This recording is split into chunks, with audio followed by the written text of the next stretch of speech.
என்பது தொலைவானது.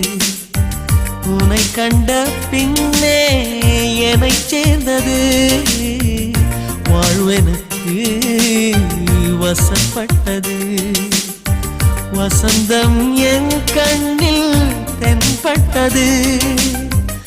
அலை பாய்ந்த நெஞ்சுக்குள் அமைதியை தந்தாயே. நான் தேடிக் கண்ட திரவியமே என்னை உனக்காய் வார்த்தேனே. என் ஜீவன் முழுதும் வாரி தந்து உன் உயிரை காப்பேனே.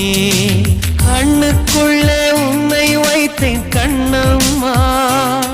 நான் கண்கள் மூட மாட்டேன் அடி செல்லம்மா. நான் கண்கள் மூட மாட்டேன் அடி செல்லம்மா. அடி நீதான் என் சந்தோஷம்.